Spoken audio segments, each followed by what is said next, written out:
चलो बच्चों, तो आज हम लोग अकाउंट में चैप्टर नंबर 1 कंटिन्यू करें ना।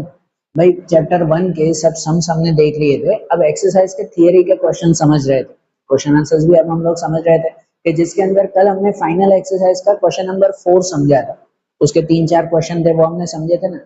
अब आपकी टेक्स्ट बुक देखो, उसमें फाइनल एक्सरसाइज क्वेश्चन नंबर 5 जो शॉर्ट नोट के क्वेश्चन हैं, वो कुछ शॉर्ट नोट हमें समझनी है, वो ध्यान से समझना है कि जिनमें पहली शॉर्ट नोट हमारी दी गई है पार्टनरशिप डीड के बारे में। पार्टनरशिप डीड, डीड किसे कहते हैं आपको नॉर्मली पता भी है कि भाई एग्रीमेंट होता है, उसे ही हम लोग डीड कहते हैं। हाँ सही बात है।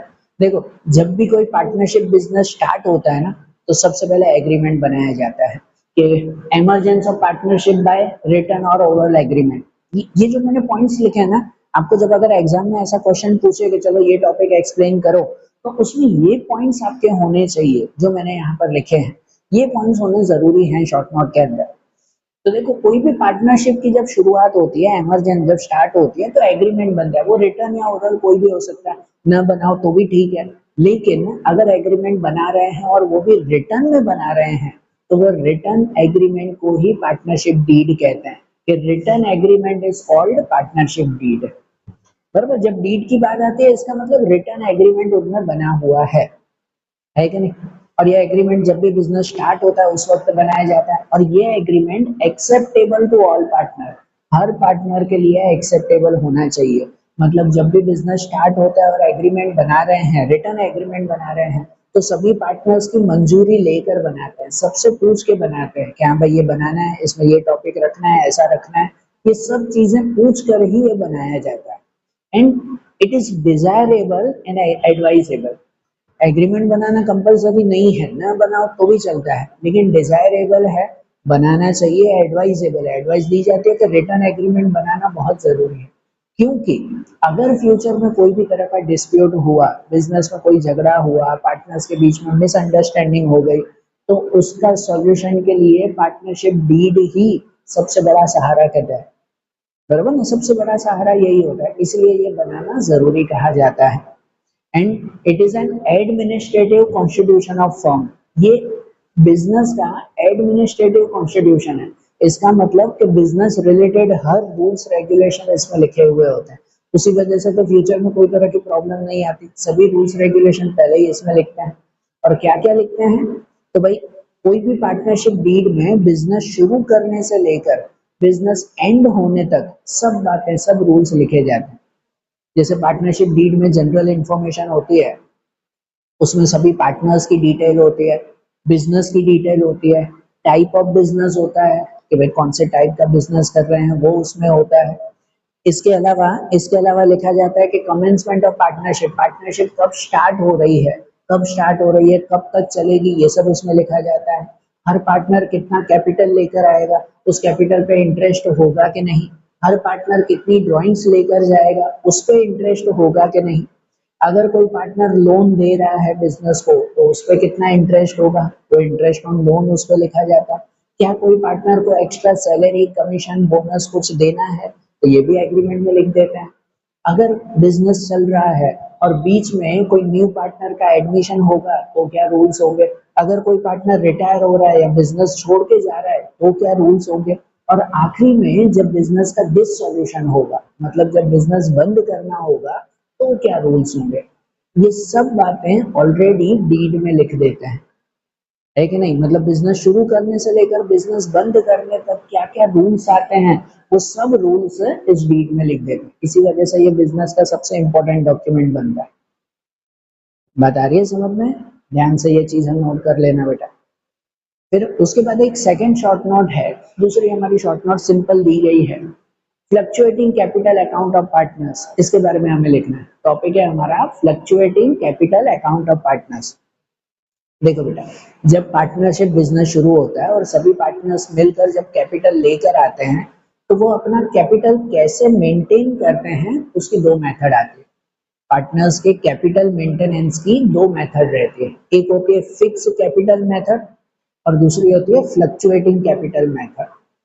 फिक्स कैपिटल मेथड में कैसे होता है कि जब पार्टनर्स डिसाइड करते हैं कि मेरे साल के शुरुआत की कैपिटल और साल के आखिरी की कैपिटल फिक्स होनी चाहिए, मेरा कैपिटल बिजनेस में फिक्स रहना चाहिए, वो फिक्स कैपिटल मेथड है। और ये है फ्लक्चुएटिंग कैपिटल मेथड, कि जिसमें जब पार्टनर्स ये डिसाइड करते हो कि उनके साल के शुरुआत की कैपिटल और साल के आखिरी की कैपिटल, हर साल जो स्टार्टिंग कैपिटल है और जो एंडिंग कैपिटल है, ओपनिंग एंड क्लोजिंग कैपिटल है, वो भले फ्लक्चुएट हो, भले ऊपर नीचे होती रहे, कम ज्यादा होती रहे तो भी चलेगा। तो ऐसी मेथड को हम फ्लक्चुएटिंग कैपिटल अकाउंट मेथड कहते हैं। बराबर, जब पार्टनर डिसाइड करते हो कि उनके ओपनिंग एंड क्लोजिंग कैपिटल में चेंज हुआ तो भी ठीक है, तो उस तरह से जो अकाउंट मेंटेन होता है ना, उसे फ्लक्चुएटिंग कैपिटल अकाउंट कहते हैं।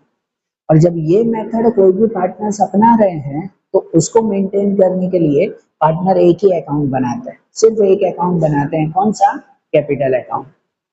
बराबर, फ्लक्चुएटिंग कैपिटल अकाउंट्स में सिर्फ एक ही कैपिटल अकाउंट बनाया जाता है, कि जिस कैपिटल अकाउंट में उनके कैपिटल और उस पर जो भी इफेक्ट हो रहा है, कि जिसकी वजह से कैपिटल इंक्रीज हो रही है, जिसकी वजह से कैपिटल डिक्रीज हो रही है, वो सब चीजें कैपिटल अकाउंट में लिखी जाती है। और साल की शुरुआत की capital, opening capital and closing capital को चेक किया जाता है। बराबर, फ्लक्चुएटिंग का मतलब यही होता है कि जहां opening and closing capital same ना हो, भले अलग हो तो भी ठीक। बराबर ना?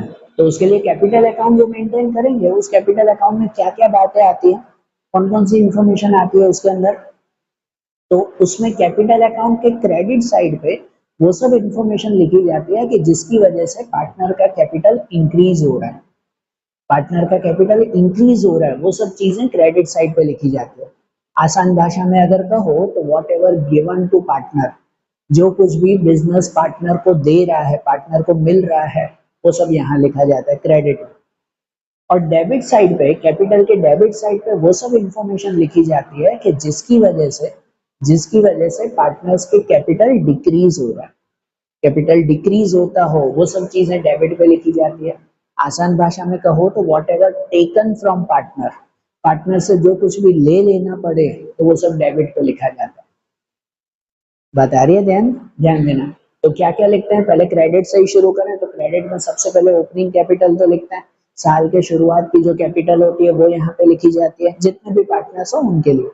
इसके अलावा उस कैपिटल पे अगर कोई इंटरेस्ट है तो वो इंटरेस्ट लिखा जाता है, ये सब पार्टनर को मिलता है ना, कैपिटल पे इंटरेस्ट या फिर salary, bonus, commission of partners, ये सब लिखा जाता है। या डिविजिबल प्रॉफिट लिखा जाता है, कि जो एप्रोप्रिएशन अकाउंट बनाते हैं उसमें से अगर डिविजिबल प्रॉफिट है तो वो इस साइड ट्रांसफर करते हैं। ठीक है, ये सब चीजें क्रेडिट साइड पे। और डेबिट पे क्या लिखते हैं, तो डेबिट पे ड्राइंग्स लिखी जाती है, पार्टनर कितने पैसे हैं, चीजें घर पे ले जा रहे हैं, उस ड्राइंग पे अगर इंटरेस्ट है तो वो इंटरेस्ट लिखा जाता है, या तो फिर डिविजिबल लॉस लिखा जाता है, कि अगर एप्रोप्रिएशन अकाउंट में लॉस है तो वो लॉस यहाँ ट्रांसफर करते हैं। इतनी चीजें आती हैं जो कैपिटल पे इफेक्ट करती है, और उसके बाद क्लोजिंग कैपिटल ढूंढते हैं, कि ये सब चीजों का प्लस करके उनमें से ये सब माइनस करते हैं, आखिरी में ये बचेगा क्लोजिंग कैपिटल। बराबर ना? और फ्लक्चुएटिंग वही कहलाता है जहां ओपनिंग एंड क्लोजिंग कैपिटल दोनों अलग अलग हो सकते हैं, क्योंकि बढ़ेगा, कम होगा कैपिटल और ये अलग अलग होगा, तो वो फ्लक्चुएटिंग कैपिटल अकाउंट मेथड कहलाती है। बराबर, ध्यान रहेगा ना ये दोनों? बराबर ना, नोट कर लेना ऐसा। फिर उसके बाद हमारा थर्ड वाला क्वेश्चन आता है, थर्ड वाले में अब है fix capital account of partners. जैसे पहले फ्लक्चुएटिंग समझा, अब ये फिक्स कैपिटल। देखो जैसे मैंने बताया वैसे ही, कि जब पार्टनर्स अपना बिजनेस स्टार्ट करते हैं और वो अपना कैपिटल मेंटेन रखते हैं, तो वो कैपिटल मेंटेन रखने की दो मेथड आती है, एक फिक्स कैपिटल अकाउंट और एक फ्लक्चुएटिंग, जो पहले समझा था। जहां अब फिक्स कैपिटल अकाउंट मतलब ये कहलाता है कि जब पार्टनर्स ये डिसाइड करते हो कि उनके कैपिटल पूरे साल आइडेंटिकल रहनी चाहिए, सेम रहनी चाहिए, मतलब हर साल ओपनिंग कैपिटल और क्लोजिंग कैपिटल में फर्क आना चाहिए नहीं, ऑलमोस्ट सेम ही रहनी चाहिए, तो वो फिक्स कैपिटल अकाउंट है। कि सिंपल मतलब ये होता है कि अगर सपोज मैं बिजनेस शुरू कर रहा हूँ, हम पार्टनर्स समझो अगर बिजनेस शुरू कर रहे हैं, और उसके अंदर भाई हम पार्टनर्स ने डिसाइड किया हो कि भाई सपोज मेरे 2 लाख रुपए, वो 2 लाख रुपए मैंने बिजनेस में फिक्स रख दिए, उसे मैं छेड़ूंगा नहीं, वो 2 लाख रुपए फिक्स है, कि हर साल ओपनिंग एंड क्लोजिंग कैपिटल मेरी 2 लाख की ही रहनी चाहिए। तो ऐसे अगर जब पार्टनर डिसाइड करते हो तो वो फिक्स कैपिटल अकाउंट मेथड है, तो इनमें उनकी एक कैपिटल हमेशा फिक्स रहती है। अच्छा, जब कैपिटल फिक्स रहती है तो पूरे साल का कामकाज कैसे करें, जो भी लेन देन है वो सब कहाँ से होगी, तो लेन देन के लिए पार्टनर्स फिर अलग से अमाउंट मेंटेन रखते हैं, अलग से अमाउंट रखते हैं, अलग से पैसे रखते हैं कि लेन देन इसमें से करनी है। कि सपोज मेरा बिजनेस है, 2 लाख रुपए मैंने फिक्स रखे हैं, ये फिक्स कैपिटल है, उसको मैं नहीं छेड़ूंगा, वो वहां पड़े हैं। बाकी जो भी लेन देन रखनी है उसके लिए मैंने 50,000 अलग से रखे हुए हैं। बात समझ में आ रही है ना? ऐसी मेथड को फिक्स कैपिटल मेथड कहते हैं। और जब ऐसी मेथड मेंटेन रखनी हो तो उसके लिए पार्टनर 2 अकाउंट तैयार करते हैं, कैपिटल अकाउंट और करंट अकाउंट। 2 अकाउंट बनते हैं, जहां कैपिटल अकाउंट में सिर्फ ओपनिंग एंड क्लोजिंग कैपिटल लिखी जाती है, जो फिक्स है वो, कि भाई मेरे साल की शुरुआत की कैपिटल 2 लाख, साल की आखिरी क्लोजिंग कैपिटल भी 2 लाख रुपए है, फिक्स। वो 2 लाख रुपए फिक्स है, मतलब जो भी अमाउंट है वो फिक्स कैपिटल है। और बाकी जो मैंने अलग से 50,000 रखे हैं जिसमें से पूरी लेन देन होगी, वो पूरे साल की लेन देन के लिए करंट अकाउंट बनाया जाता है। बराबर ना? फिक्स कैपिटल अकाउंट में 2 बनाते हैं, कैपिटल एंड करंट।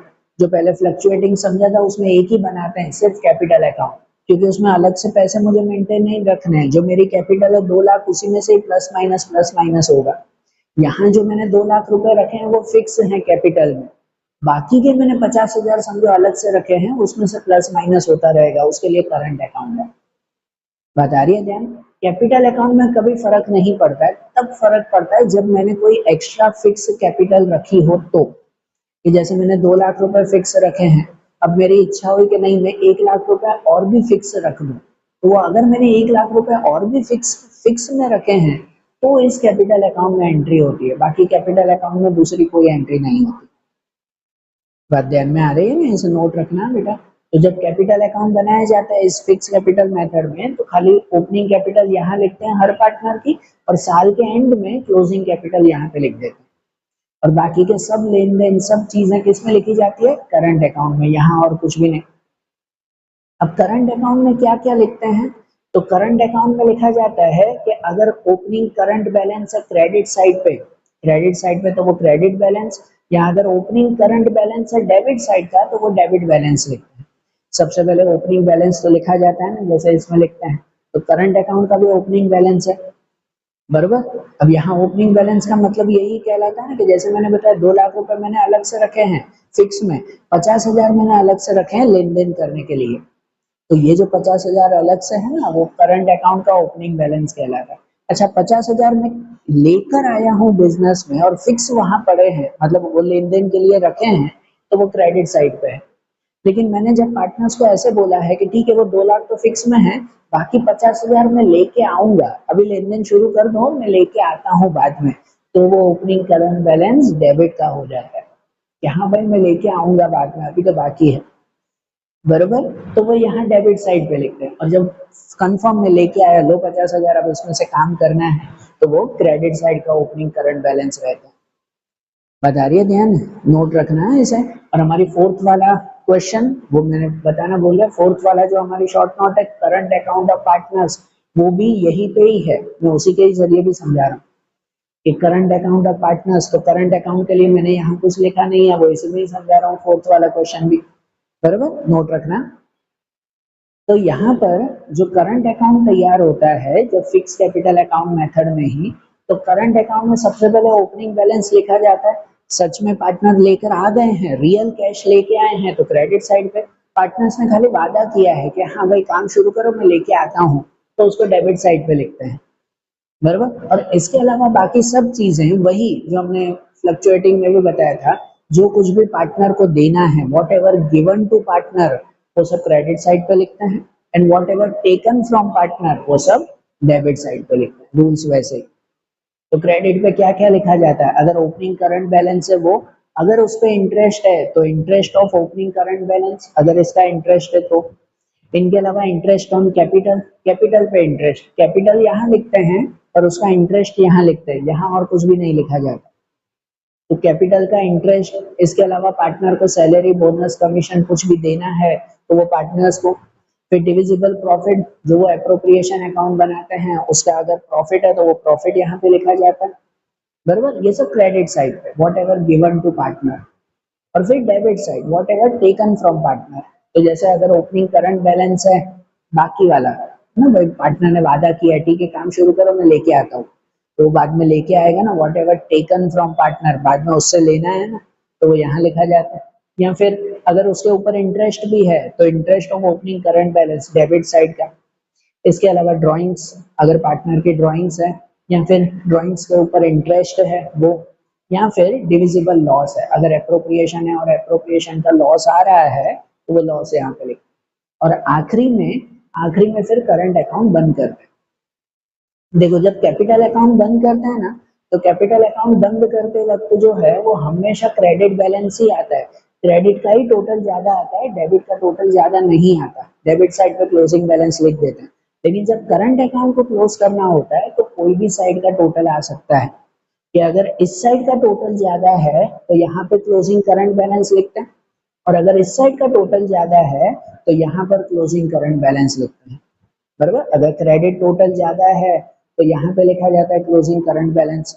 यहाँ पे क्लोजिंग करंट बैलेंस है मतलब वो पार्टनर से पैसे लेना बाकी है, होता है ना, पार्टनर ने बोल दिया कि चलो काम शुरू करो बाद में देता हूँ, तो इतने आखिरी में लेने बाकी है। और अगर इस साइड का टोटल ज्यादा है और यहाँ पर अगर आ रहा है, सॉरी मैंने उल्टा बोल दिया, कि अगर इस साइड का टोटल ज्यादा है और यहाँ पे बैलेंस आ रहा है तो इसका मतलब पार्टनर्स को इतना देना है हम, कि पार्टनर्स ने पैसे लाए थे, आखिरी में प्लस माइनस करके इतना बचा है, वो पार्टनर ले जाएगा या अगले साल कंटिन्यू करेगा।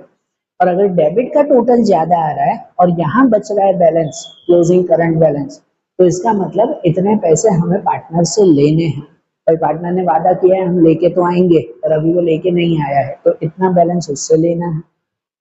बरोबर, ध्यान देना, ये शॉर्ट नोट में भी यही चीजें लिखनी है, यही अकाउंट बनाना है। और आखिरी में इसको ट्रांसफर कहाँ करते हैं, तो देखो कैपिटल अकाउंट का जो ये क्लोजिंग बैलेंस होता है ना, क्लोजिंग कैपिटल, उसे लायबिलिटी साइड पे ट्रांसफर करते हैं, बैलेंस शीट के लायबिलिटी में वहां पे ट्रांसफर करते हैं। और करंट अकाउंट में, अगर करंट अकाउंट में क्रेडिट बैलेंस है और यहाँ बच रहा है तो उसे लायबिलिटी में ट्रांसफर करना है, कि इतना पार्टनर्स को देना है हमें। और अगर डेबिट बैलेंस है और यहाँ का क्लोजिंग करंट बैलेंस आ रहा है तो ये बैलेंस को ट्रांसफर करना है एसेट में, कि इतना हमें पार्टनर से लेना है, कि भाई उसने वादा किया था अब उससे लेना है पैसे। बरोबर ना, ये ट्रांसफर करते हैं लायबिलिटी में, और अगर इस साइड क्लोजिंग बैलेंस आया तो उसे ट्रांसफर करेंगे एसेट। ठीक है, ये नोट रखना बेटा, ये शॉर्ट नोट में भी यही चीजें सेम लिखनी है, नोट कर लेना अच्छी तरह से। फिर उसके बाद फिफ्थ वाली शॉर्ट नोट आती है हमारी कि ड्राइंग्स अकाउंट ऑफ पार्टनर। अब पार्टनर की ड्राइंग्स अकाउंट के बारे में हमें समझना है। अच्छा, ड्राइंग्स क्या, वो तो सबको ध्यान है ना, कि जब भी पार्टनर्स बिजनेस में से कुछ भी चीजें या कैश अपने पर्सनल यूज के लिए घर पे ले जाते हो तो वो पार्टनर्स की ड्राइंग्स कहलाती है। ठीक है ना, हम सिंपल सा ही तो कहते हैं हमेशा कि पार्टनर घर से कुछ भी ले आ रहे हो वो कैपिटल कहते हैं, और बिजनेस से घर पे कुछ भी ले जाते हो, भले कैश ले जाए, गुड्स ले जाए, कुछ भी घर पे ले जाए तो वो ड्राइंग्स कहलाती है कि नहीं। ज्यादातर हम जब अकाउंटिंग करते हैं ना, हम जब प्रैक्टिकल सम्स भी करते हैं अभी, तो ड्राइंग्स हमेशा हम डायरेक्टली कैपिटल या तो करंट अकाउंट उसी में ही लिख देते हैं। लेकिन कितने बिजनेस ऐसे होते हैं जो सेपरेटली ड्राइंग्स अकाउंट तैयार करते हैं। कभी कभी होता है ना कि यार जो पार्टनर्स है वो पार्टनर साल में बहुत बार ड्राइंग्स कर रहे हैं, साल में एक ही बार ड्राइंग कर रहे हैं ऐसा नहीं, काफी बार ड्राइंग हो रही है, हर महीने हो रही है, हर थोड़े दिन में हो रही है, कोई कैश ड्राइंग कर रहा है, कोई गुड्स ले जा रहा है, कोई फर्नीचर ले जा रहा है। अगर ऐसा है, ड्राइंग्स की अमाउंट काफी ज्यादा है, तो पार्टनर्स अलग से ड्राइंग अकाउंट भी तैयार करते हैं। हम तो नॉर्मली सम करते हैं तो सीधा कैपिटल या करंट में लिख देते हैं, पर अगर सेपरेट ड्राइंग अकाउंट है तो इस तरह से बनाया जाता है, जैसे कैपिटल और करंट अकाउंट बनाते हैं वैसे ड्राइंग्स अकाउंट भी बनाते हैं। और उसमें ज्यादा कोई इंफॉर्मेशन नहीं होती, सिर्फ डेबिट साइड पर ड्राइंग्स लिखा जाता है। डेबिट साइड पे ड्राइंग्स, हर पार्टनर कितनी कितनी ड्राइंग कर रहा है पूरे साल में, कब कब ड्राइंग कर रहा है, अगर अलग अलग है तो वो ड्राइंग्स ड्राइंग्स ड्राइंग, कोई फर्नीचर ले गया, कोई गुड्स ले गया, ऐसे हर इंफॉर्मेशन यहाँ डेबिट साइड पे ही लिखी जाती है, कि जो भी पार्टनर्स घर पे ले जा रहे हैं वो सबकी ड्राइंग्स। और अगर उस पर इंटरेस्ट है तो वो इंटरेस्ट ऑन ड्राइंग्स यहाँ पे लिखा जाता है कि नहीं। सिर्फ इतना सा ड्राइंग अकाउंट तैयार करते हैं कि जिसमें पार्टनर की ड्राइंग्स पूरे साल में कितनी कितनी है वो, और उसके ऊपर इंटरेस्ट कितना है वो लिखा जाता है, और साल के एंड में वो ड्राइंग अकाउंट क्लोज किया जाता है, कि पता चले कि एंड में फाइनल ड्राइंग्स कितनी है। और वो जो आखिरी की ड्राइंग होती है उस ड्राइंग अकाउंट को क्लोज करके कहाँ ले जाते हैं, तो उसे कैपिटल या तो करंट अकाउंट में ट्रांसफर करें। जो ड्राइंग्स है उसे आखिरी में ट्रांसफर किया जाता है कैपिटल या करंट में।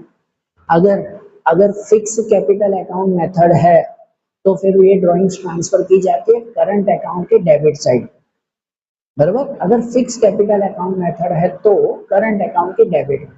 अगर फ्लक्चुएटिंग कैपिटल अकाउंट मेथड है तो ये ड्राइंग को ट्रांसफर किया जाता है कैपिटल अकाउंट के डेबिट साइड, बराबर ना। फ्लक्चुएटिंग में कैपिटल अकाउंट पे डेबिट पे ट्रांसफर कर रहे हैं और फिक्स कैपिटल है तो करंट अकाउंट के डेबिट पे ट्रांसफर कर रहे हैं, बराबर।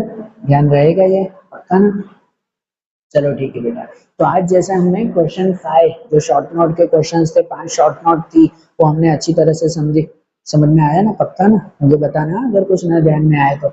और आज जैसे हमने ये क्वेश्चन आंसर समझे ना, फिर वैसे ही जो दूसरे थियरी के क्वेश्चंस हैं या सम्स भी बाकी होंगे वो आप सब हम लोग नेक्स्ट वीडियोस में देखेंगे।